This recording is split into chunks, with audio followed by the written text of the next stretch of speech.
Hello, everyone. Hello. Welcome to our virtual bake sale. Good evening. Good Hello. evening, everyone.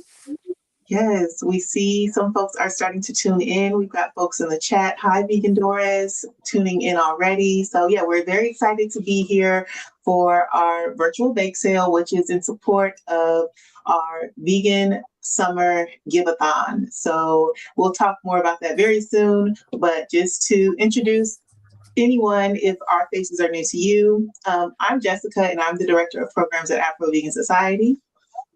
I'm Danny, and I'm the Director of Marketing and Social Media. And I am Brenda Sanders, Executive Director and founder of Afro-Vegan Society. Yes. So today is all about sharing easy, delicious, simple tips for making vegan baking accessible in your home. So we're going to be sharing some simple tips. We're going to be sharing maybe a little bit more niche insider info with you all. And we'll be doing a cooking demo. I'm going to be sharing a cooking demo for a Boston cream pie, easy style, of course. But before we get into all that goodness, it's the perfect time, I feel like, for you to learn more about Afro-Vegan Society, our work, and how you donating to our Give-a-Thon this summer will support us moving forward. So Brenda, do you want to take it away? I sure do. Can you hear me? Sure can. Good. All right. So Afro-Vegan Society, this organization started from an idea that everybody deserves to have access to information that will help them to live their healthiest, best life. Every single person, not just folks who have lots of money, not just folks who have lots of privilege, but every single person deserves to, at the very least, have the option, which means education, which means resources, which means support, which is what Afro-Vegan Society is dedicated to providing to our community and really to everybody who comes into our space and who connects with us. So we started back in 2014.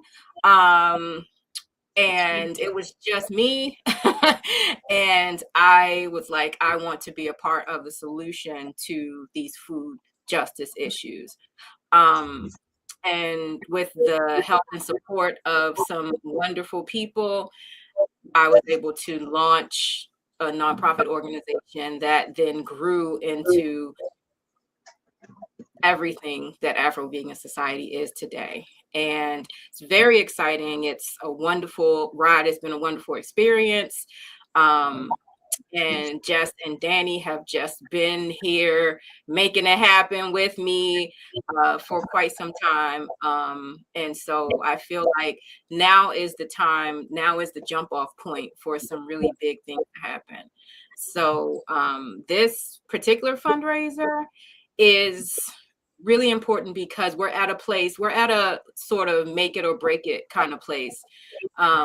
If anybody is in any way familiar with what's going on in the US right now, it's a very interesting time to be trying to raise money as a nonprofit, trying to help certain demographics of people. With the kind of mission that we have had some of our support dry up, unfortunately, for obvious reasons. I won't get into the reasons. I think folks can probably guess.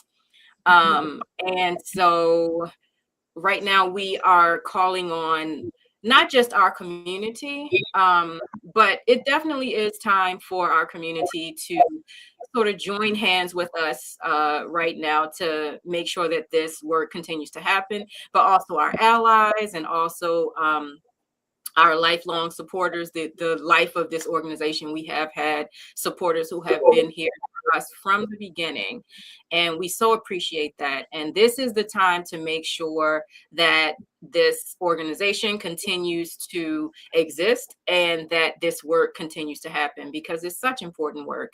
And we do try to show the impact of the work that we do, and we will continue to do that. So that is what this Give-a-Thon is about.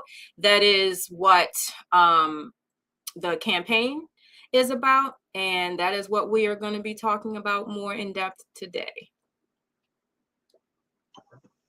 Awesome. So, as Brenda said, the work that we do is very essential, and we take a very diversified approach to what we do. We do community based, plant based food education, but we also have been spending so much time over the years building an expansive digital platform that has free resources so that anybody in the world can access them, but that is really the keystone of what we're doing, really teaching people in real life, but also providing them with the resources to take it into their own kitchen. So we've done that across video, across, interactive roundtables. We've done that with printable guides. We've done that with recipes on our website, in our resource libraries. We've done so much of that work across many different landscapes with the same common goal and the same common theme. So, with that said, let's keep it moving through the next part of today's program. And let's talk a little bit about what is our specific fundraising goal for today, or for this Give-a-Thon.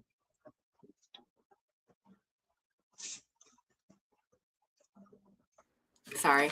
So this is very exciting to me because we have a supporter who has offered to match whatever we're able to raise during this campaign. So that's really, really exciting to me because it means that whatever people give will be double.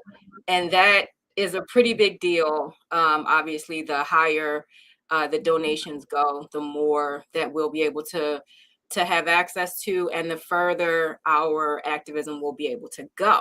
So that's very exciting. Our goal is 10K. And then of course that would be doubled. So that is like that is an amazing goal to have, because that would take care of so many of the things that we are trying to do and that we have been doing. Um, Most especially the work that we're doing with kids in the school systems. That has been one of the most exciting connections that we made. We connected with an organization called Child First, and they are plugged into the entire school system here in the Baltimore area. And that has been, I mean, Danny can talk some about that work because she is like going into the classroom and like working with the children. And Danny is so good with children, let me tell you. So, Danny, did you want to talk a little bit about the Child First connection or the partnership we have? Absolutely. So yeah, Child First invited us to come into their classroom spaces to teach all ages. We've specifically worked with third graders, and the goal is to share recipes that these children can take home with them and make when, if they're, say they're a latchkey child and they're home and they need to prepare something and don't have they're not allowed to turn on a heating source. We're providing them with easy recipes that they can cook and put together without, just like that, that makes their parents feel like they're safe making them, but also that are nutritious and that are typically ingredients that they already have stocked in their pantry or in their refrigerator. And those experiences have been so great. I'll talk more about that later on in this bake sale, but we get to go into these classrooms and the impact is amazing just to see how these children light up by the end of each program. And so not only are we going into schools, we've also been able to work with children at other festivals and events and host cooking classes there. And then outside of that, we also work with families, with everybody, families of all ages, even up to seniors, where we can go into like senior citizen communities and teach them how to make things that are affordable. That's the one thing that's really important too, is that the things that we're bringing to the table, the education when it comes to teaching plant-based cooking, is that our recipes are affordable. We're showing them how to not only like make them, but how to find these ingredients and that they're accessible at the grocery stores that they typically shop at. And so we're really like changing lives here. We're making an impact where we see people go from skeptical to believers within a 45-minute cooking class or demo.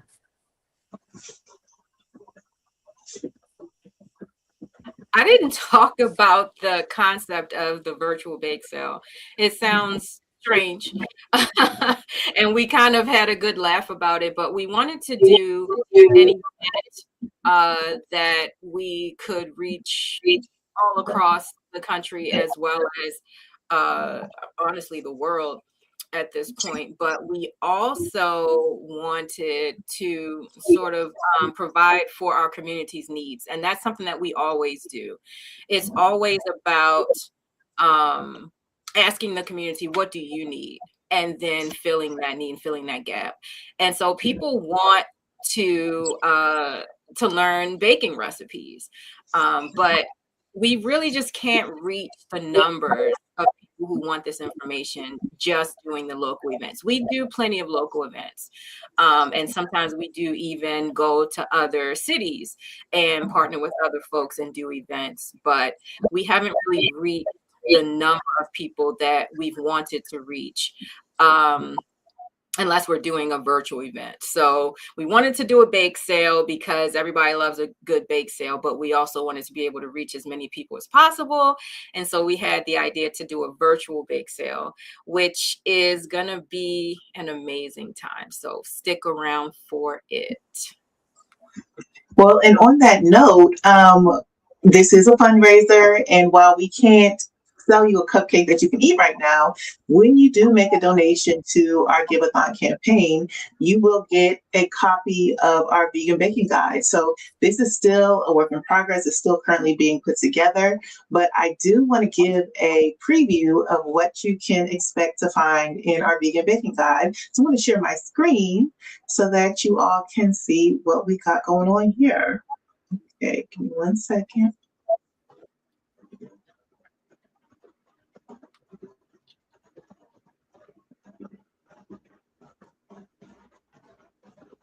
All right, so this is our vegan baking guide. It features 14 vegan recipes that we have developed over time that you might have seen in various videos or recipes on the Afro-Vegan Society website, but we brought them all together in one downloadable guide so that when you're in the mood for something sweet or you need a biscuit or some cornbread to go with your spread, you can just go to one place. So this guide has a nicely organized table of contents. Once again, the recipes are real, the numbers are not because we're putting the final touches on it. We also have a nice welcome from the Afro-Vegan Society team, just to prepare you for your journey through vegan baking. And then we get right into the vegan-based alternatives for eggs. And so we go through some great alternatives for eggs. We're actually going to talk about that more during the live, but once again, you'll have an actual something that you can reference for that when you're baking at home. And then we move into our dairy-free alternatives for vegan baking. And we go through the different properties of them, how you can DIY certain things, and what they're used well in different recipes. And then we get to the recipes. So we have a pumpkin spice cake that's so delicious, red velvet brownies, chocolate chunk peanut butter cookies, sweet potato pie, a ginger pear crumble, banana nut bread, chocolate coconut cake, apple turnovers, funfetti ice cream cake, which recently came out. This is such a fun one. And then we have a velvety chocolate custard that can also be used to make a delicious chocolate cream pie, sweet cornbread, and sweet potato drop biscuits, and also the Boston cream pie that I'll be showing you how to make today. So that is what you can expect to find.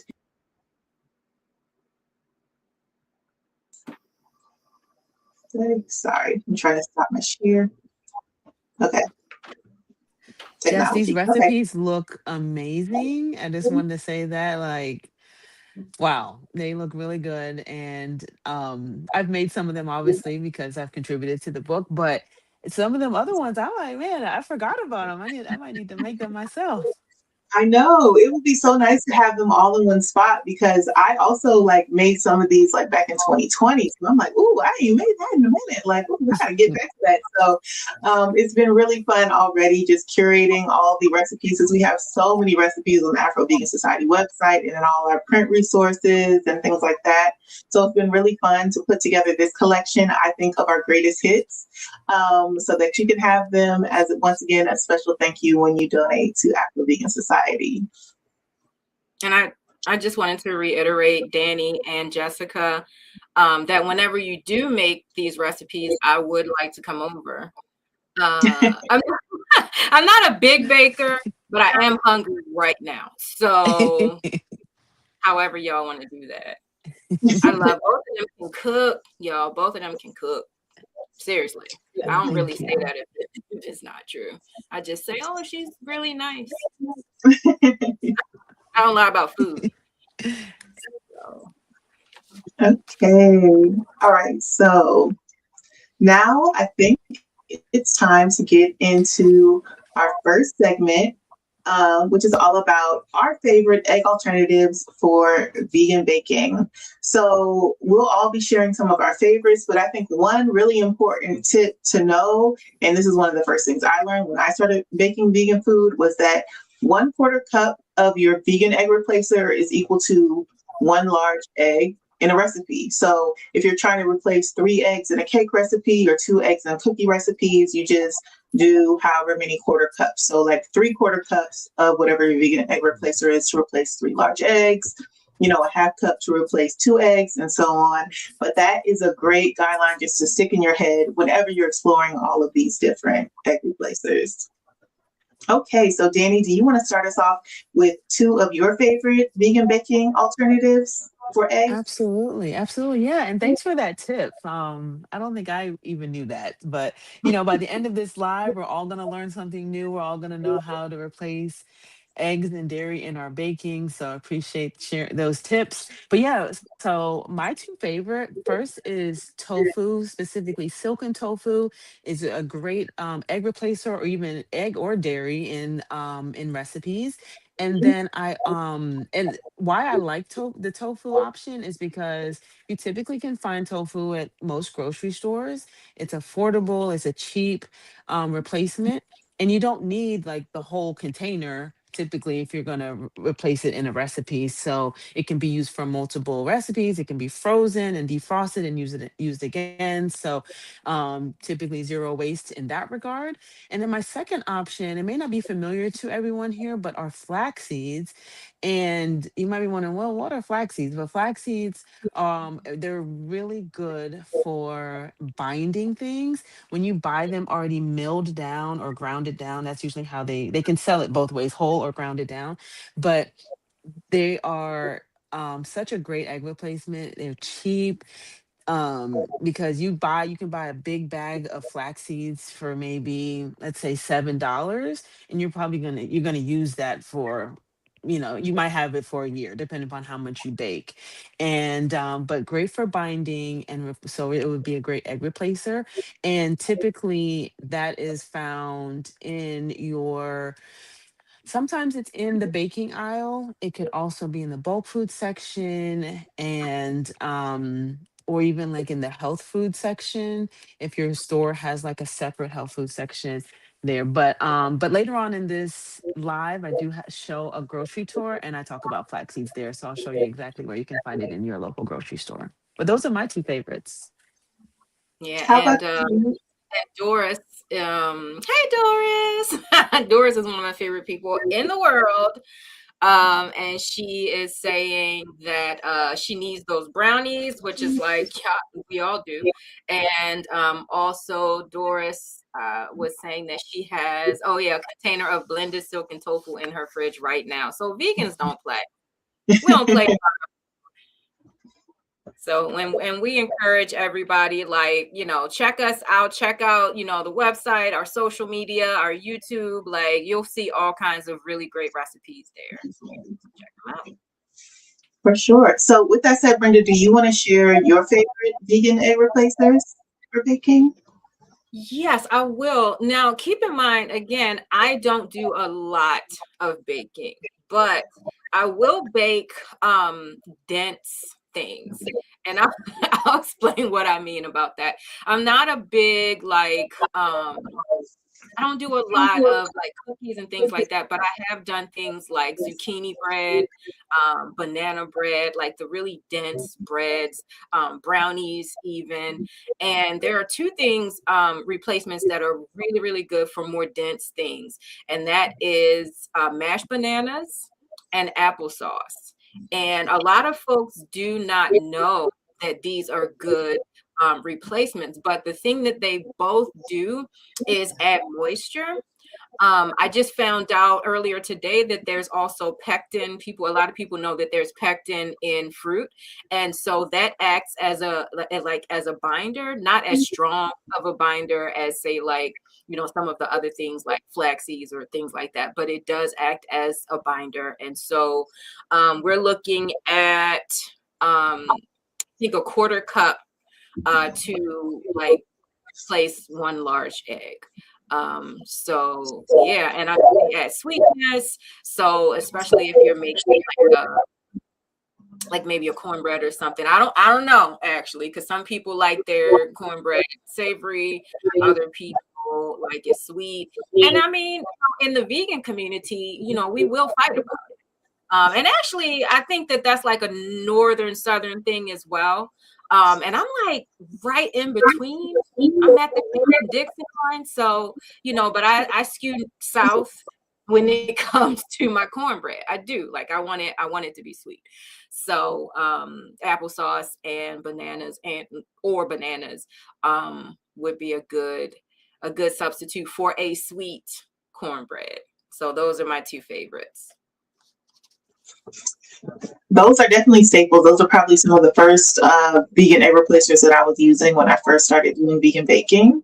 But one of my more recent discoveries, like in the last 5 or so years, is I personally love sweet potato or pumpkin puree. It's like steamed or baked sweet potato or pumpkin that you blend until smooth, and I love it as an egg replacer. I tend to bake a lot of like quick breads, like pumpkin spice or like cakes, like denser cakes, not really sponge cakes or things like that. But yeah, I tend to lean more on the side of like baking things like that. So like your banana nut bread or your apple cinnamon bread or things like that. And I find that the flavor of sweet potato especially is quite neutral when it's baked. It does leave a little bit of an orangish tint, but there are so many varieties of sweet potatoes, which is really cool. So like if I'm baking something and I don't want to necessarily have the orangish tint from the jewel sweet potatoes, I will use Japanese sweet potatoes, which have a whiter flesh, but I love them. They add just a little bit of sweetness. They add a lot of moisture. They help things to bind together really, really well. So that's like my go-to in most cases now. And I usually always have sweet potatoes on deck. Like I'm a person who like bakes a pan of sweet potatoes like at the beginning of every week and just keeps them in the fridge. So I usually always have sweet potato on hand. But the other one I do like when I want to make something lighter is basically like a DIY egg replacer. So it doesn't actually even require you to like mix it together to make the quote unquote vegan egg, but I'll end up adding like 2 tablespoons of cornstarch and an extra teaspoon of baking powder to my dry mix. And then I'll add a tablespoon of apple cider vinegar to my wet mix. If I'm doing all that, usually it's all going in the bowl at the same time, if I'm being honest. But that combination, the cornstarch helps things to bind together because it's a starch. When it heats up, it thickens and binds things together. That baking powder gives it extra lift, which eggs, especially beaten eggs, are known to do. And then the apple cider vinegar also assists in giving it extra lift. So I love that combo. And it's great because they're ingredients that I usually already have on hand if I'm baking something. And it's great for lighter bakes that I want to be a little bit lighter and fluffier. So those are some of our favorites, but we do have a couple bonuses that we want to talk about with you. The first being aquafaba, which is a funny way to say chickpea bean water, aka the cooking liquid from chickpeas. Yeah, that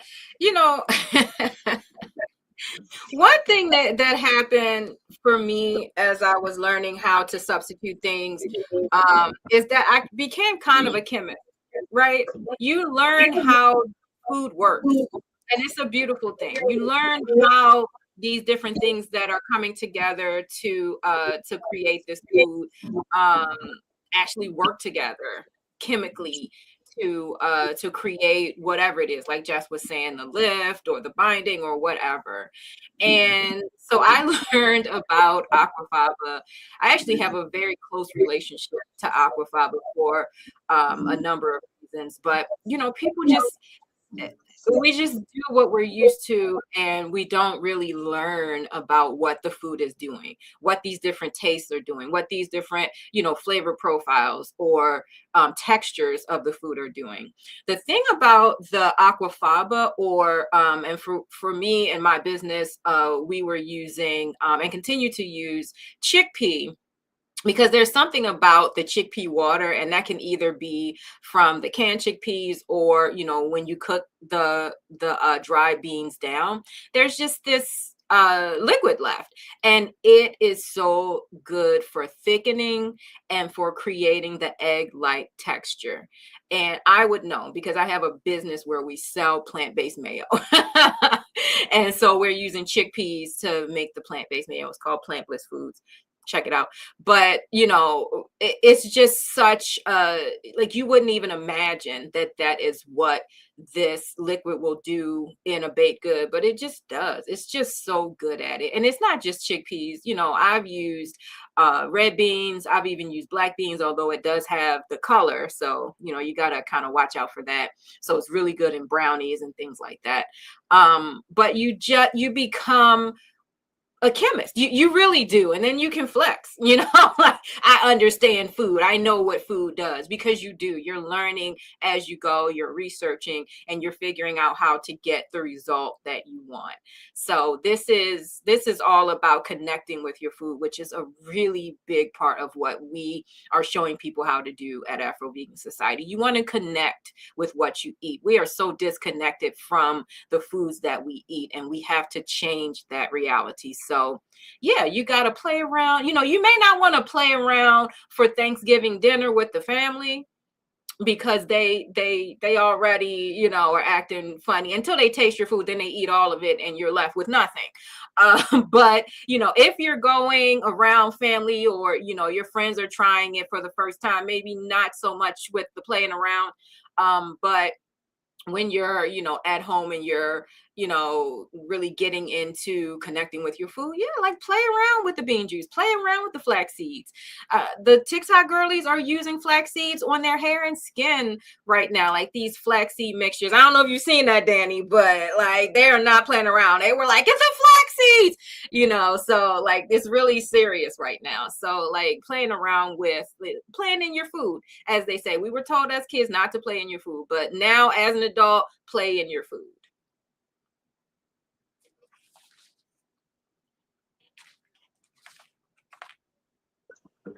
Yes. So I am not an aquafaba expert by any means. I have dibbled and dabbled with it, but I have heard that if you're like whipping it up to use it like in a meringue style, or like as a replacement for beaten egg whites, that you can use a little bit of xanthan gum to stabilize it. I tried it a little bit. I think I used too much because it took on a taste. So I'm still learning, and I do want to learn, because even though I'm not a baker, I love French macarons, and I would love to learn how to make those vegan, because I love a macaron. So maybe when I grow up, you know what I mean, I'll be able to say like, oh yes, I mastered vegan baking because I can make a macaron with aquafaba. But we all have to have dreams. We all have to have goals, Another great when you make it, I will be invited.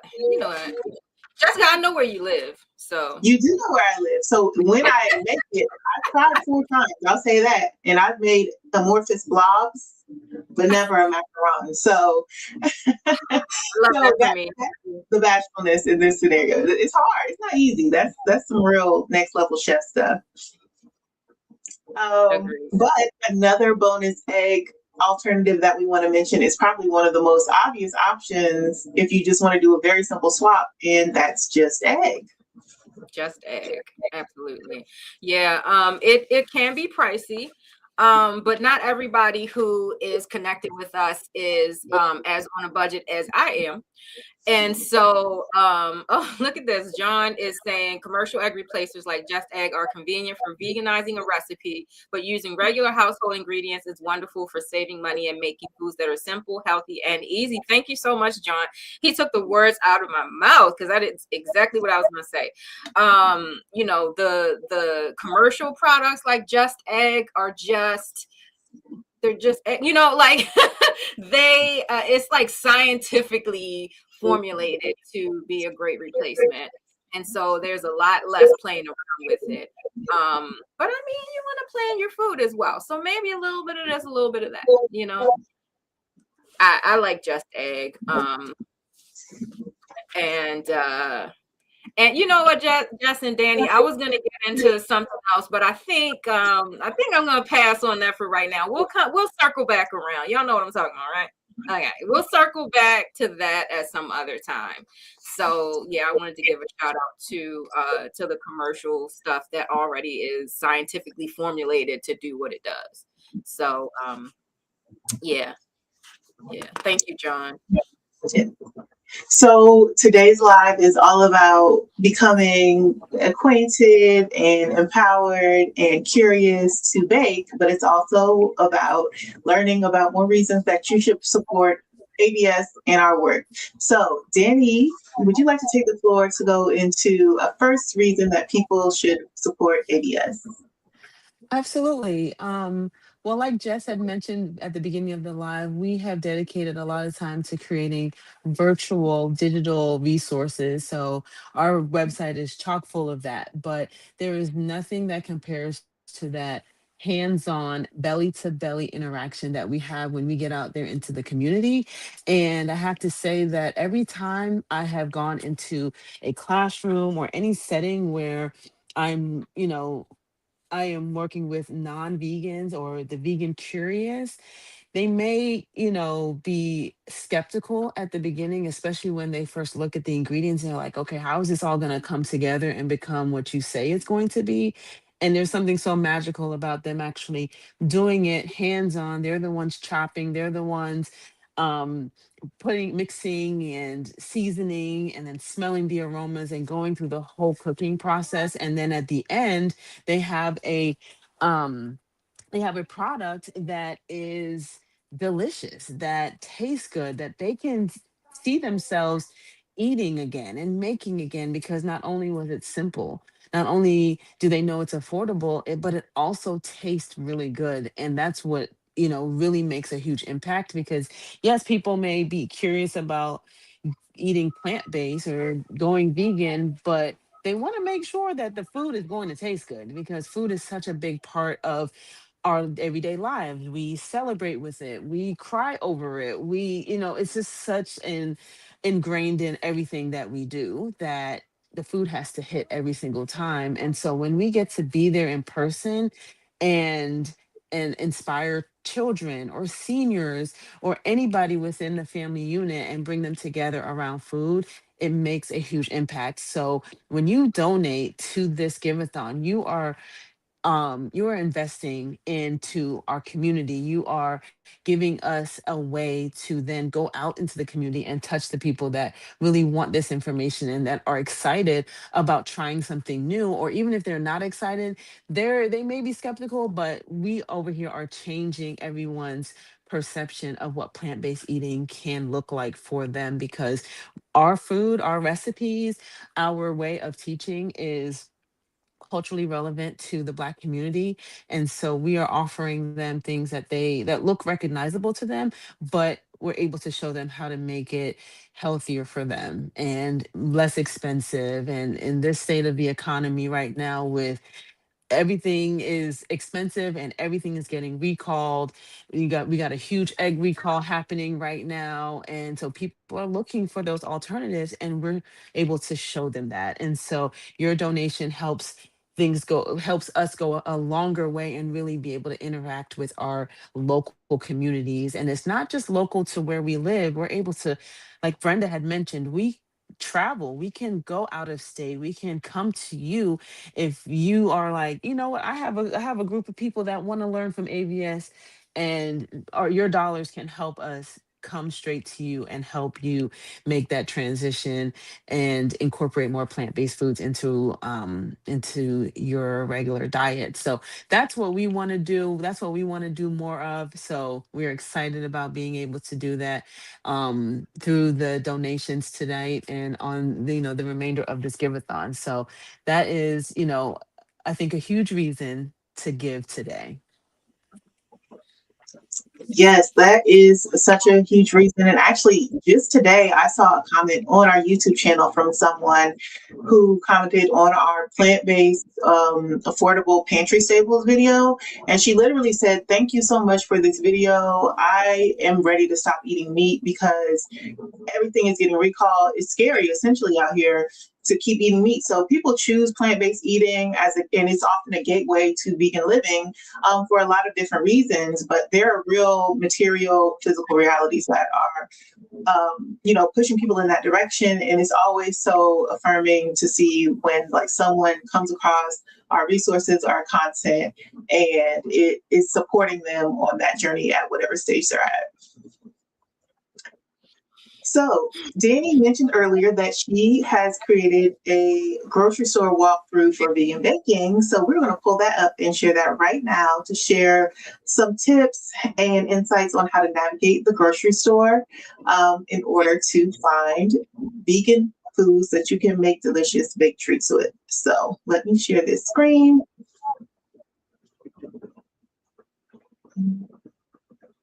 Let's see, here we go. All right. Hey everyone, it's Daniel with Afro-Vegan Society. Today, I'm taking you on a quick grocery store tour. We're shopping specifically for egg and dairy replacement.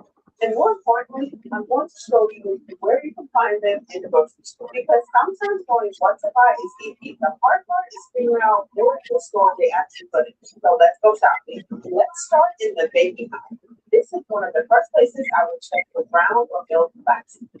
Flaxseed is one of my favorite egg replacements because it's affordable, versatile, and easy to use.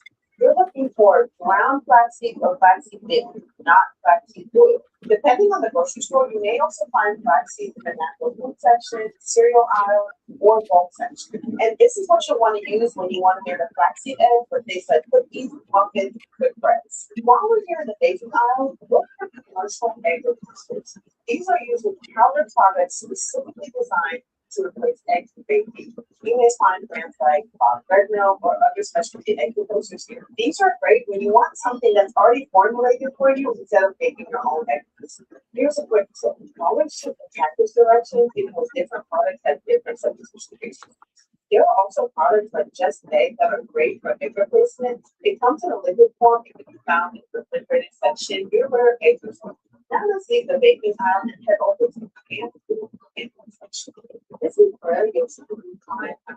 For baking, I like to look for unsweetened applesauce because it gives you more control over the sweetness of your recipe. This is a really easy swap for things like cakes, muffins, and quick breads. You don't necessarily need any specialty vegan products. Sometimes your egg replacement is sitting right there with regular grocery items. And we have two of my favorite local bananas and sweet potatoes. You can find both of these right here in the produce section. Oh, right, mashed banana can add moisture and help bind recipes, especially things like banana bread and muffins. And sweet potatoes can add moisture, richness, and natural sweetness to baked goods. So when you're thinking about vegan baking, don't only look for products labeled vegan.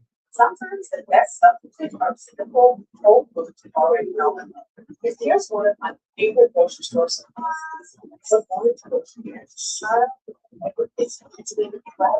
chickpeas or armado beef. Don't know when the liquid. This liquid is called avocado. It can be used as a microwave replacement for certain recipes and it can be whipped and meringue like consistency. So your pan chickpeas give you two things. Chickpeas and the egg replacement. That's a win. Now let's head over to the refrigerated dairy section for our dairy replacements. First up, plant milk. This is where you'll usually find refrigerated options like soy milk, oats, almond, and other plant-based milks. Some stores carry shelf-stable versions in the regular grocery aisles. For baking, I generally recommend looking for plain and unsweetened when the recipe allows it. First thing, right here in the refrigerated section for vegan butter. You'll usually find plant-based butter near regular butter and margarine. Look for products labeled as plant-based or vegan or dairy-free, and always check ingredients if you're unsure. And right nearby, depending upon your store, you'll find plant-based yogurt. Look for plain and unsweetened varieties. This is another great option for adding moisture and richness to cakes, muffins, and good breads. And one more stop. We're heading over to the Skin Goods aisle for cold patty and coconut milk. This is not the same as the refrigerated coconut beverage that you might see near plant-based milks. It's rich and creamy and can be especially useful in desserts, custards, pies, and recipes where you need a favorite dairy taste. And that's your vegan baking grocery store. You don't need a specialty store to start replacing eggs and dairy in your favorite goods. Make a donation and receive our vegan guides to baking, featuring 14 delicious recipes. Let's get back to our virtual bake sale. Amazing, Danny. Let's see. I love that. That was so helpful. It's so it's so helpful to be able to see that in the store. Obviously, every grocery store is different, but most grocery stores follow a similar logic in terms of like the layout and things like that. So yeah, that is super helpful to be able to see where things are located in the grocery store. Okay. So now it's time to move on to our third segment. Time is moving, so we want to help you out with these tips. I think we'll be able to move through this vegan egg alternative segment a little bit faster because we've already talked about so much and you shared so many tips. I feel like you previewed a lot of great tips in your video, Danny. Okay, so let's see. Oh, but before we do that, let's talk about another reason to donate to Afro-Vegan Society. So this video, this live stream, our guides like the Dairy-Free Living Guide or Plant-Based Eating on a Budget are just a few examples of the resources that we spend so much time, research, and effort creating because we want them to be thoughtfully made. We want them to include the most useful information. We want to make sure that everything is based on affordability, accessibility, even at the most restrictive shopping locations like dollar stores or convenience stores. But we also want to include some of those, more unique tips that you can only get when you've been vegan for 10 plus years, like amazingly all of our team has been. I've been vegan for 10 years as of this past February. Danny, how long have you been vegan? 12 as of July. And Brenda, how long have you been vegan? I'm going on 26 years. So she beats us combined.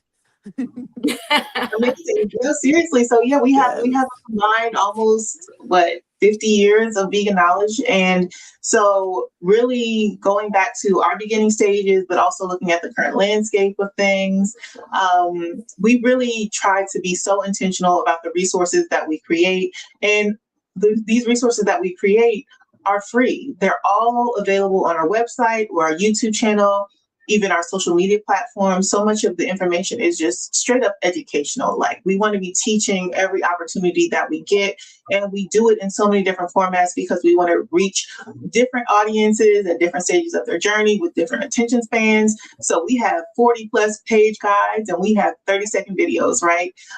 We really run the gamut, but donating to this summer Give-a-Thon really helps us to expand the reach of our guides. We haven't really had the opportunity to print our guides yet. We would love to be able to partner with community organizations like libraries and rec centers and youth centers and senior centers to have physical copies of these guides and new guides that we're developing available to the public, because while digital resources are amazing and so accessible, and very affordable to get out to the people, there is very much a different tangible experience of having something in your hand that you can flip through and, fold down pages and put sticky notes in so that you can reference it for your real life on a day-to-day basis. So we just want to make our digital and potentially print resources that much more versatile and impactful. And so your giving supports us with being able to move closer towards that goal. And can I So, just speak to that really quick?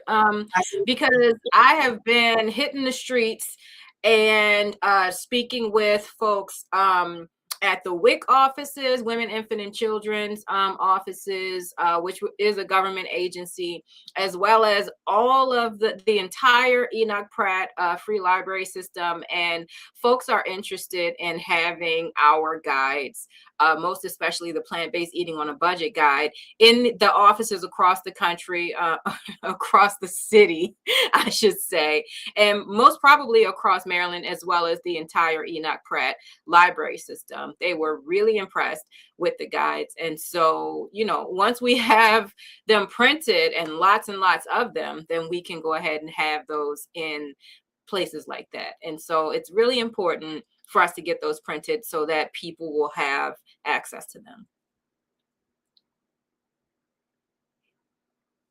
Oh, can't hear you, Jess. I'm back. Thank you. No, it's an exciting opportunity that we just need more resources to be able to leverage. So with that said, moving on to segment 3, let's talk about vegan dairy alternatives that we love for baking. So Danny, we want to start with you. What are 2 of your favorite vegan dairy alternatives that you love? I can't hear you. Oh, there we go. So the first one is going to be soy milk. And I know some of y'all might come for me and be like, oh, soy gives you man boobs and stuff. But no, look, the thing about soy is that there's a lot of studies and research done that soy can actually help with preventative care in different types of cancers. And I think what's most important when it comes to soy is just go for make sure it's non-GMO. I mean, with all foods, right? We should be leaning towards non-GMO foods, but that's what's important with soy. But I love soy milk. It works really well in baking, and it also is really balanced nutritionally and is a great source of protein. And then my second option, or my second favorite replacement, would be vegan butter. It's pretty simple to replace. It's just a one-to-one swap. It works really well in baking and your cookies and your cakes and all of those. And one thing I like about both of these options, I'm able to find them in most grocery stores. So I love that. I don't have to worry if I got to go to a certain grocery store to find, like with certain vegan products, you do have to go to certain grocery stores for it. But like vegan butter has really been able to like make its way into most grocery stores. So I love that. And But those are my Danny, 2. Hmm. what if people still are not convinced about the dangers of soy and whether or not soy products give men breasts? What would you suggest that in our library where that might give them more insight into whether or not soy is dangerous? So we have a really great video. It's called Seriously, is Soy Safe? And Dr. Ruby Lathan, she comes on. I believe, Brenda, you're interviewing her in that video? Ruby Lathan is Yes. And she is, yeah, she's amazing. She lays it out, and so watching that video really is helpful. And along with our other like dump dairy content, we have some other videos that if you go to our YouTube channel, we have a whole playlist that can bring you through and really educate you on how safe is soy, if it's good for you nutritionally, and if it's a good choice for you. And then by watching those videos and doing your own research, you can make a well-informed decision on how you move forward with that. Because I have to say, Years ago when I first went vegan, yes, I was anti-soy. I'm like, nope, nope, nope, nope, nope. It's not for me. And then within the last few years, I've been vegan 12 years, and it probably took me about 10 years to let that go. I read some books about it. I watched our videos, and I was a believer. And we've linked that video in the chat, so you can definitely check it out after the virtual bake sale concludes. So now I would like to share, let's see. All right, so now I'd like to share my favorite dairy alternatives for baking. Let me pull up that image. Okay, so for me, my first favorite is canned full fat coconut milk. That's usually comes in like a 14 to 15 ounce can. I love full fat coconut milk because it's high in fat, and it ends up being a shortcut for me. Well, first of all, I like the flavor of coconut. Like in many things, I feel like coconut is enhancing the flavor of what I'm having. So I know coconut can be controversial for some people. I feel for you. I'm compassionate towards that, but if this one isn't for you, you're wrong. No, I'm playing. It's okay. There are lots of other options that you can try. But coconut milk is also great because it has such a high fat content that I can also skip adding extra oil or vegan butter to my recipe and just use the coconut milk. So I get my dairy replacement and my fat replacement, which is usually also dairy based in a lot of baking recipes, just from one can of coconut milk. And I love that. And you can find coconut milk, or I usually find coconut milk anywhere from like $1.79 to $2.50 a can, depending on where I'm shopping. So I think that is a very simple, affordable ingredient that I love. It can use in a lot of ingredients. Another dairy swap that I love is kind of a DIY. You know, I'm the DIY girl here. And that is homemade vegan buttermilk. So it's so simple. You literally take your plant-based milk for your recipe and add about a tablespoon of apple cider vinegar or white vinegar to it, and the acid or some sort of chemical reaction happens. Don't get me lying if it's acid or basic or neutral. I don't know what it is, but it curdles and it gets a little bit of that sourness to it. And yes, it bakes nice and tender. And so I absolutely love using this easy way to get that buttermilk effect with plant-based ingredients. And vinegar is so cheap. Like you can get a big old bottle of vinegar for like very little money. So yeah, they're great items that, like I said, I usually already have in stock in my kitchen, so it doesn't require a special trip or special accommodations to make whatever I'm baking come to life. Yes. And what about you, Brenda? What are your favorites for dairy alternatives? You know, here's the thing. I'm an oat milk girly, but I was not always. When oat milk hit the scene, you know, commercially, I was not convinced. I was like, oatmeal? You know, like how are you going to make milk from oatmeal?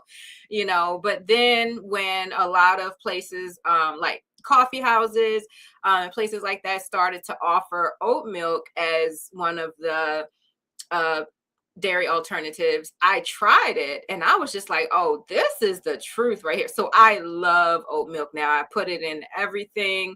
It handles really well, not as well as soy milk in terms of a one-to-one swap. Really, I think soy milk is the best one-to-one swap. But oat milk is my favorite by far now. And then I missed yogurt. I really did. Yogurt, back when I was eating dairy products, yogurt was like one of my favorite things. And I was really afraid that either I wouldn't be able to have non-dairy yogurt or I would have to make it. And that's not me. You know, I'm not the DIY person in this group. It's definitely Jessica. I'm more of a like, let's just somebody else make it. And so, you know, when I discovered the non-dairy yogurts, I was just over the I was happy. And so I'm on the flip side of the coconut debate, I am not a fan. Sorry, Jet. I'm not a fan. You know what? Coconut is fine. It's just that it's a very strong flavor. And sometimes I just want to taste something else. And so like I'm a big fan of like the soy yogurts, almond milk a little, but definitely like the oat milk yogurt.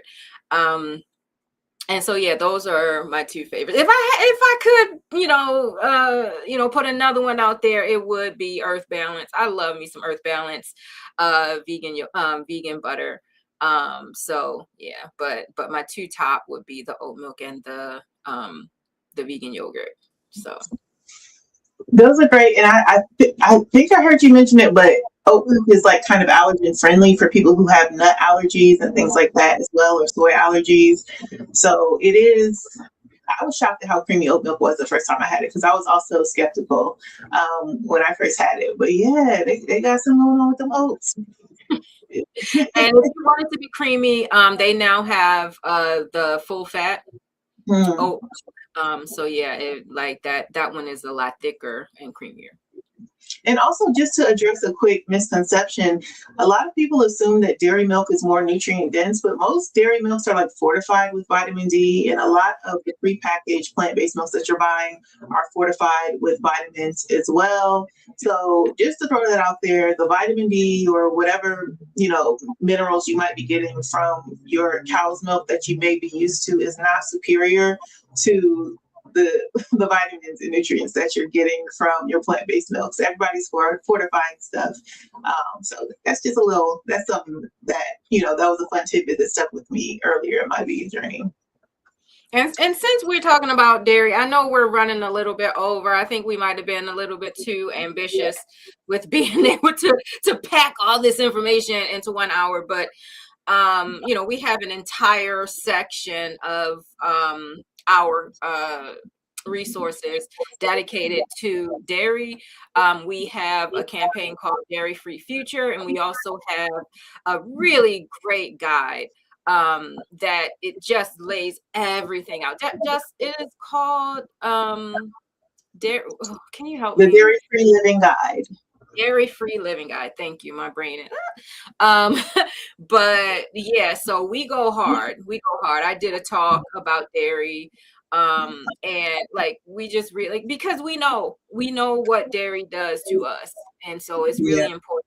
I mean, I have horrible problems with dairy, and a lot of us do. And so yeah, we are a great source of information about the dangers of dairy as well as dairy alternatives.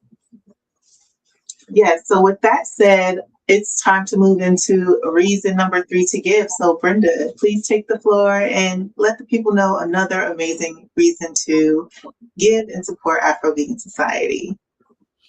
Yeah, so this is one that's very near and dear to my heart. And I just really feel like I just haven't gotten it across. I don't know, because I'm generally like a good talker and good at getting concepts across. But there's something about this particular concept. I'm not sure why it's not coming across, but I'm sure there's some of the folks who are watching and now, especially folks who are from the community, will get it. Afro-Vegan Society has been doing this for so long that we have a formula for helping folks go vegan. And again, it is we're working mostly in our community, but it has not mattered. Folks from all different races, ethnicities, they come out to our events, especially our in-person events, and they watch our content on social media, YouTube, wherever. And, we have so much potential to reach so many more people. We have a formula where, people come in and they leave vegan. Not everybody, right? But because we have tried many things, a lot of which have worked wonderfully, some of which have failed. You know, we know when to pivot. We know when something is like, okay, this is a dud, it's not working. If we were able to go other places and train folks who are on the ground, who want to do this work, who feel just as passionately as we do, who feel just as dedicated as we do, but they just aren't sure what to do with that energy. We have trained folks digitally, and we can also go places and train people on the ground to do this work, but that is not cheap. We've tried. It costs money to do what we do and to show other people how to do what we do, and we want to do it. We have been successful, and we can show other people how to be successful at training folks on the ground in helping people learn to transition to eating a plant-based diet, because it is a transition. You know, for some people, it's overnight. For me, it was overnight. I learned all the things and I was like, that makes sense. And I was done. Every time something made sense, I was like, oh, no, I don't want to support that, or I don't want that to be a part of my life, or, you know, I don't want to do that anymore. For other people, it's a gradual process. You know, let go of this thing, let go of that thing. Either way, we are all moving towards empowering ourselves to do what is right for us, what is healthy for us, what is, you know, a kind way of living on this planet, a way of living in our ecosystem that takes all of us, right? Humans, animals, you know, the natural world, that take all of those things into consideration and work within that to find what our place is within that, right? For everybody who is moving in that direction, it is important. It is vital that we move in that direction for ourselves personally, for our families, for our communities, for this planet. That's what it's all about for us. We see the bigger picture. We see that we all need to be moving in that direction. We figured out how to help people move in that direction, and we're really good at it. We're really good at it, but we're kind of stuck. We're stuck in this place. And I mean, even had to take some steps backwards, you know, one step forward, three steps back, because I haven't been able to get people to see this is important. It's more than important. It's vital. It is vital that a community as big as ours, as influential as ours, as dynamic and amazing as ours, yes, I'm going to claim amazing, that we move in that direction, that more people than us, because we are a very small team that unfortunately keeps getting smaller. I wish that we didn't have to keep getting smaller, but as things shift in our society, they're shifting away from the importance of this work that we're doing, unfortunately. And yeah, it'll probably hopefully shift back. But for right now, we need to move back in a positive direction, right? And being able to show other people how to do what we've done so successfully, as we've been at the forefront, at the vanguard, at, you know, the leading edge of this work within our community, it takes resources. Believe me, I have tried to do this work without the resources. You just need the resources. And that's why we're coming to our community, to our supporters, and, you know, to our benefactors and saying, this is important. We have to do this work. We have to. And that is the thing that I wanted to talk about, because it is so big and it could be so much bigger. But we need to get that support. So that is what I wanted to bring to the table, that we can be so much bigger and do so much more with the support of those who believe in us and in what we've been doing.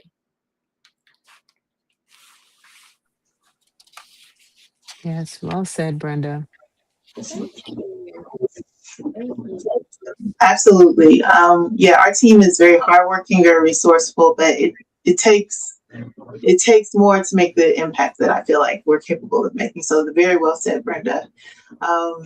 While you were sharing that message with the people, I was getting my kitchen set up to do a demo for today's vegan bake sale special, which is Boston cream pie. So let me move my laptop away so we can get straight into it.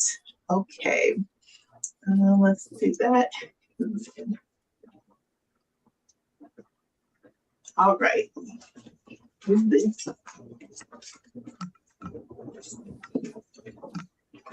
Y'all don't even know how excited I am. I'm so excited that Jessica is making this Boston cream pie right now because I am about to be at her house. Be jealous. Be jealous. Yeah, so Boston cream pie is one of those things I had randomly as like a kid, and I was like, "Oh, that's good," and then I never had it again.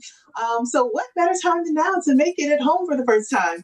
But with that said, if you haven't had Boston cream pie before, it's like a yellow cake with like a custard layer and then chocolate frosting on the top. We're taking the snacking cake approach. I don't know if that's the thing a lot of people know, but I've been hearing it on social media. And it's basically a simple cake that people make that can sit in the fridge or on their countertop, and you just snack on it, take a piece here or there. So this is not complex, artisanal frosting. This is super duper simple, and it's going to be what it needs to be, which is tasty. And I'm doing a play on a very popular vegan cake hack, which involves using box cake mix, and then usually it will use a can of soda. So I've made it before, and it does work, and it is tasty, but I found that it's a little bit crumbly. It doesn't really hold together the best when you just use a can of soda. So instead of using one 12-ounce can of soda, I'm going to be using 1 cup of soda water or sparkling water, and then a half cup of applesauce. Now you could use cream soda because this is kind of like a mellow vanilla-y chocolatey type of cake. And I feel like the flavor of cream soda would pair well, but I couldn't find it at my store, first of all. And also I like that there's no extra sugar because the cake is already sweet. So I'm not pretending this is health food, but you can still make some conscious choices when you're putting this together. So I have here a 13 and a quarter ounce box of Betty Crocker. Always check the ingredients to ensure there are no animal products listed. I went through all the ingredients. I didn't see any dairy, egg, or animal products. And then the bold allergen label says contains wheat ingredients. So that to me was a green flag. So we're going to go ahead and add that into a mixing bowl. Okay. And then next up, we're going to go in with 1 cup of this sparkling water. I would have got the cheaper bottle, but this is the only brand I could find at the store I was at last night. So brand does not matter. And I prefer, like I said, a plain one as opposed to something fruity or like a Coke, because Boston cream pie has that nice white or yellow cake.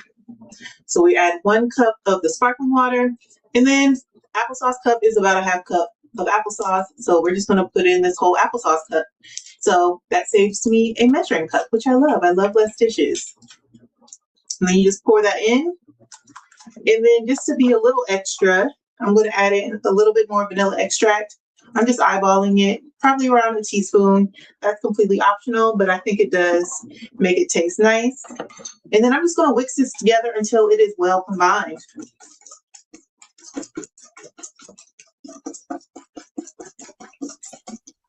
I love those like accidental vegan things like the cakes mix, because sometimes we don't realize that we have vegan options. They might not be labeled as vegan, but you check the ingredients and you're like, wow, I could use this. So definitely a nice hack here. It is. And this box of cake mix was $1.99. So pretty affordable. Depending on where you're shopping, you might even be able to find it a little bit more affordable. They do sell dedicated vegan brands of cake mix also, because for some people, like the contamination and things like that is a real issue, and that's completely understandable. But those are pricier. The ones I saw at the store were like $6.99 for a similarly sized box. So you can get a purely dedicated vegan box cake mix as well, and it's great that that option exists, but it is going to be pricier. So just know you do have options. All right. So that's nice and mixed. I'm sorry. I'm sorry, Jess. I just wanted to say, so we have D. Elaine Miller, 1375, says, I love Afro-Vegan Society. I've been vegan plant-based for 2 years and will not look back. Please know that I appreciate your videos, the information you share. Thank you. I'm in the Houston area. We love you. Thank We you so love much for you.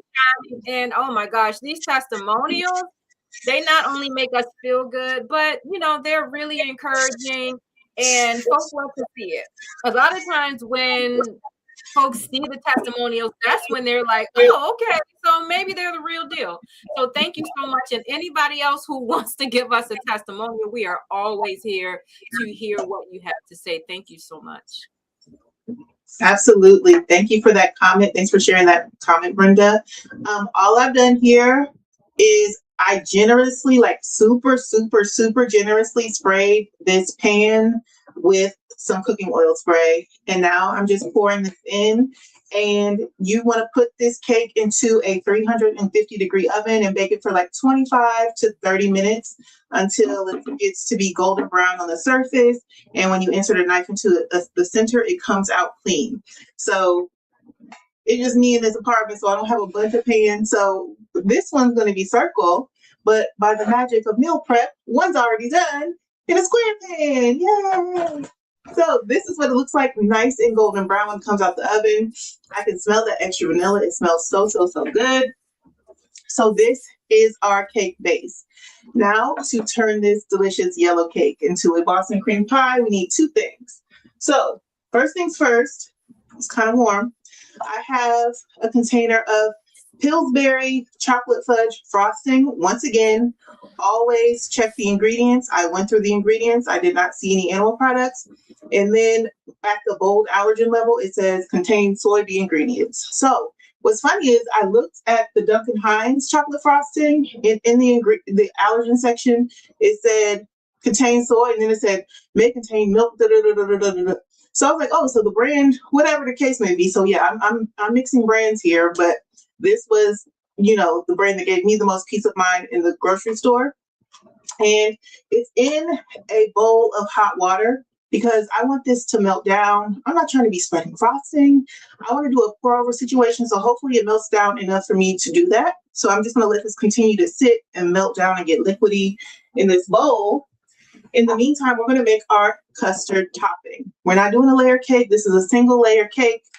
So I'm going in with 1 box of Jell-O pudding mix. This is Simply. So I compared the ingredients. The ingredients list was shorter. So hey, that's a win. But it's just a vanilla pudding. I've read instant pudding mixes before that says like, let's use dairy milk. Dairy-free milk does not work in this. They're not telling the truth. It's not true. It works. You do need to probably use a little bit less liquid than is suggested. So this box of pudding mix calls for 2 cups of cold milk. We're going to be using 1 cup of cold soy milk, which I have to get out of my fridge. Darn. I tried to pull everything out. So I'm going to pour this in the bowl. Okay. And then let's do this. Conveniently, my fridge is right there. Give this a shake. Oh, if you haven't seen me do a cooking demo in a while, I'm clumsy, y'all. So bear with me. If I can do it, you can do it. So 1 cup of cold soy milk. Pour that in. Nice and thick, looking good, smelling good already. Okay, and then I'm gonna take my whisk. I literally have soy milk all over my shoulder. Anyhow, I'm gonna whisk this up. And basically, you're supposed to whisk it for about 2 minutes. And then they suggest chilling it in the fridge for about 5 minutes to let it set up fully. The other reason I use significantly less plant-based milk in this instant pudding is because I want it to be thicker because it's a cake topping. So I don't want it to be super runny on the cake. I want it to set up nicely so that it's spreadable. So yes, whisking is already thickening up nice. I'm going to whisk it a little bit more. Okay. And now we are going to go in with about 1 cup of dairy-free whipped topping. So this is just going to lighten it up a little bit. And I don't remember what this spoon is for, but we're going to figure it out. All right, so yeah, about a cup and a half, up to half of a container of this whipped topping. It's just going to give it a nice, lighter, fluffier texture. So I'm just going to gently stir this in. And then you basically, while your cake, presumably you'll be doing this while your cake is in the oven so that you can put all of this together and then let it chill in the refrigerator and set up nicely so that by the time your cake comes out and cools down, it's ready to spread on top. All right. All right. Yes, I love how you are making this basically junk food recipe, like, you know, comfort food recipe, because like a lot of the food that we make, a lot of the recipes that we create are like ultra healthy, and that's good. You know, a lot of people get into plant-based eating because they want to eat healthy food, but sometimes you just want some good old junk food. So we have it all. You come to us, whatever it is you need, we got it. It's so true. We have no salt. Not no salt. We have no oil, no, processed sugar recipes. And then we got this good stuff. So this is what it's looking like fresh off of the stir up. So it's thickened significantly, but it does chill down a little bit more. But because I'm so prepared, I have some that's already been set up here. So this is what it looks like when it's set. And yes, you see it's thickened up nicely. Yeah. Nice. Yes, so we've got that nice custard filling here. And we're simply going to do two things. We're going to pull our cake closer so we can reduce the risk of spilling everything everywhere. And then we're going to pour this on top of our cake into a nice even layer. You can add as much as you want. I want everything to be covered, but I don't want it to be completely overtaken by the custard situation. So I'm just spreading that out nice and smooth. This looks like such a fun recipe to involve kids in.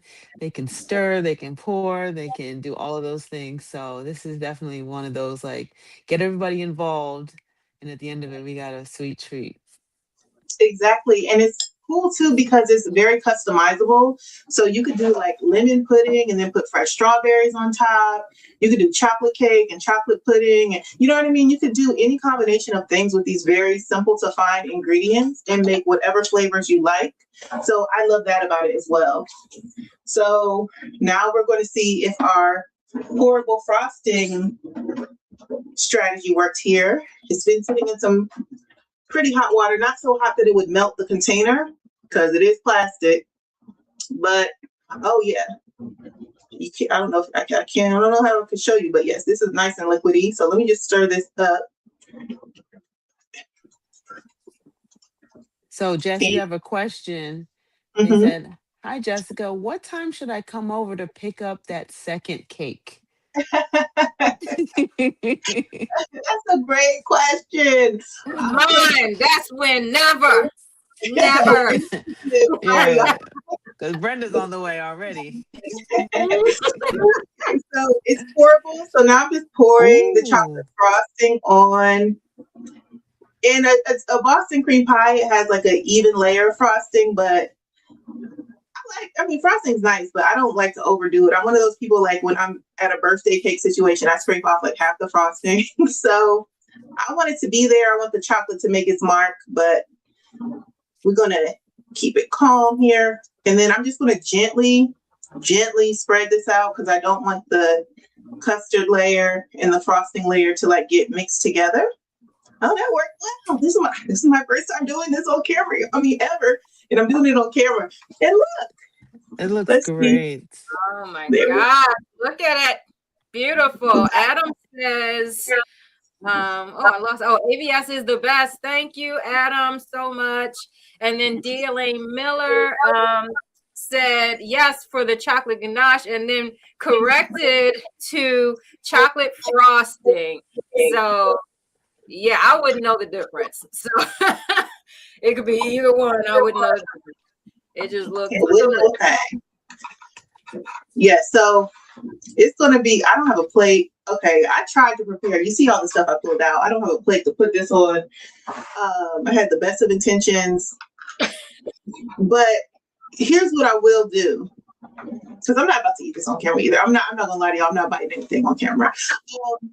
I'm going to take photos of this as soon as we end live. This recipe is going into the guide, and I hope that my connection was strong during this entire demo, but I have extra cake mix, so I may re-record a little micro video too, and that could be another bonus. Thank you when we send out those guides for everyone who donates. So yeah, this is Boston cream pie. I'm real excited about this. It's a great Friday, you know. It smells really good. I'm excited. So thanks for watching. Thanks for giving me that was wonderful. Thank you so much, Jessica. I can't wait to come and eat some. Okay. All right. So we are moving to the close of our virtual bake sale here today, and it's just been so wonderful to connect with everyone. And before we do, hold on, because I want to thank some people.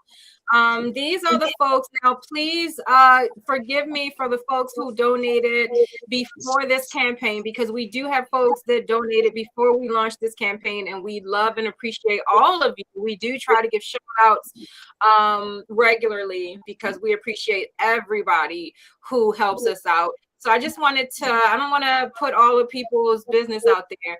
So I'm just going to go through, and I do, I'm not sure how to pronounce a couple, so please forgive me for, if I butcher your name. So we have Marianne M.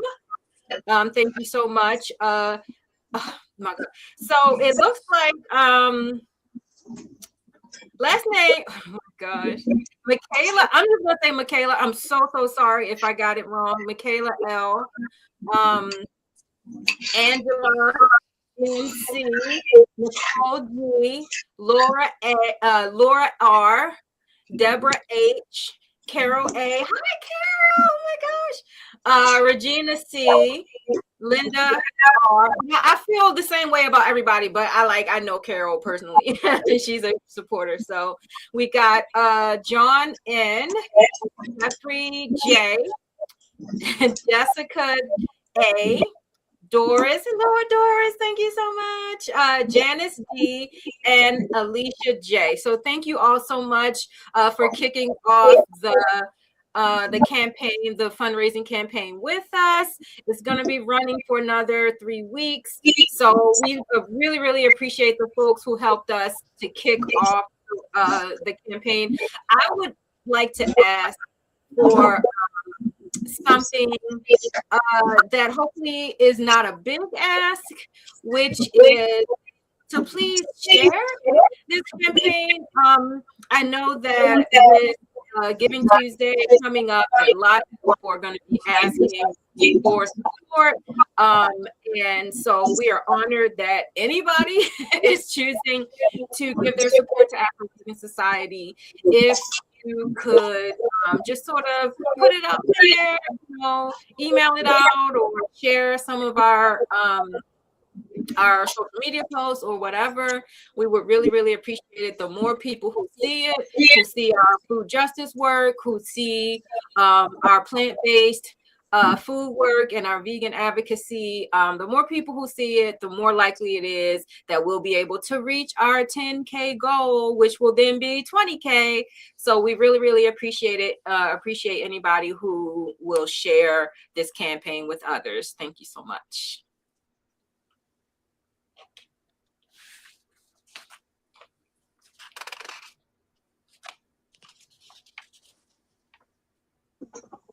All right. Yes. So before we close things out, I know that people have been probably trickling in and out throughout this live. Thank you for everyone who is tuned in, but I want to share my screen again so I can do a quick run through or a quick preview of our vegan baking guide that will be a gift to everyone who donates during this campaign. So let me share my screen. Okay.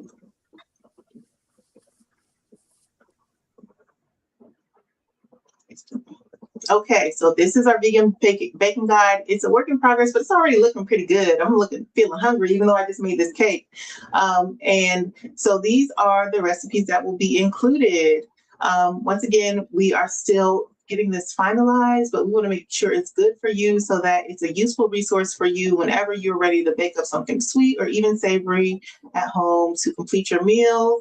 Or just to have a nice little sweet pick-me-up. So it includes a thank you and welcome from the AVS team. And then we get straight into those plant-based egg alternatives that we went over during this live. You will be able to see them in depth, plus maybe even more in this guide. Then we go through our favorite vegan dairy swaps for baking. And then we get into the recipes, including pumpkin spice cake, red velvet brownies. This one is a hit. I don't know how many people have tried this recipe, but this one is real good. Chocolate chunk peanut butter cookies. I could say that about every recipe probably, so I won't do that this whole time. But these are great. Our sweet potato pie is just so good. This delicious ginger pear crumble, delicious banana nut bread. This is a classic recipe you just need in your Rolodex for any given weekday or weekend morning. A nice chocolate coconut cake, apple turnovers, funfetti ice cream cake, velvety chocolate custard that can also be used to make this chocolate cream pie, as well as sweet cornbread and sweet potato drop biscuits. So that is just a preview of all the deliciousness that you will find in our vegan baking guide as a thank you when you donate to the summer vegan Give-a-Thon campaign for Afro-Vegan Society. Yeah, I think And I what's just so want to nice say about that, the oh, I'm sorry, Dan. oh no, I was just gonna say what's so nice about the guide is that these recipes support you throughout the year, from holiday celebrations, birthday celebrations, Sunday dinner. I mean, there's recipes that you can make week to week that'll support you throughout the year. So it is a very valuable resource for sure. For sure, as are all of our guides. Absolutely. I went back, somebody contacted me and they were like, oh my gosh, your website is amazing. You have so many resources on it. And I wasn't even realizing I actually went through the website and I was like, oh my gosh, like we have so many resources on the website and on our YouTube page. And, you know, it's just all out there for free, you know, because that's how we roll. You know, we don't feel like people should always feel pulled this way and that way with their wallet. You know, here you go.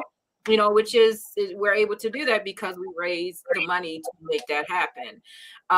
So yeah, I mean, the resources that we have available to people, it's just, I just didn't realize it. You know, we're doing all this work, you know, making the guides, making the videos, making this, making that. And it just, you kind of get so much into the work that you don't realize what a treasure chest of resources that have available to folks. I just wanted to say that it's been 2 days that this campaign has been running, and we already have $1,226. Okay, and I don't know, I feel so honored that, you know, folks are like, yeah, like, we love your work, we appreciate your work, we want to support your work. So thank you so much to everybody. This, you know, this work is vital. And we hope that more people will see it and appreciate it. Please don't keep us a secret. You know, somebody told me once, like, yeah, you know, you're my, you know, little secret. And I was like, like, don't keep us a secret. Don't keep the recipes a secret. Don't keep the YouTube channel a secret. Let people know. Tell your cousins, tell your aunties, tell your coworkers, you know, tell your kids, like, whoever. This is for everybody. And, you know, as long as people continue to share it, there's no way that we won't continue to grow exponentially. And that's what we need to do. So thank you all so much for your support. Thank you, everyone. Thank you, Is everyone. It's time to come down for the cake, or like, what are we? Huh? Is it time for me to come down for the cake, or like we gonna wrap this up? Come live. I think it's time. Yeah, it's about that time. Yes, Well, now that and we're thank you to wrapping it up, everybody I for do want to tuning thank. in. Oh, I'm sorry. sorry. Yeah, I was gonna say that. Yeah, I was gonna say thank you to everyone who tuned in, all of our viewers across all of our social media sites. Thank you for being here tonight. Your support of watching and sharing is so helpful. Thank you to the donors again, and thank you to my team. I'm so glad to work with you all. I think tonight we have just created a really amazing program for people to tune into. And so if you're even watching the replay, we appreciate you being here as well. And for those of you that are on social media, you can follow us on your favorite social media site. We are on Instagram, Facebook, TikTok, Threads, and YouTube. And there's a link in the if you go to the link in the chat, or head over to the bio and whatever platform you're watching on right now, you can get connected with us on other social media sites as well for some of our long form and short form content. And we just hope to continue to inspire you, educate you, and be connected with you. We appreciate you being a part of our community, and we look forward to seeing you in the next one. Well said, Danny. Well said. Yes. Thank you. All right, y'all. Well, with that said, have a great Friday night. Yes. Enjoy your weekend. Bye, everybody. Bye. Bye.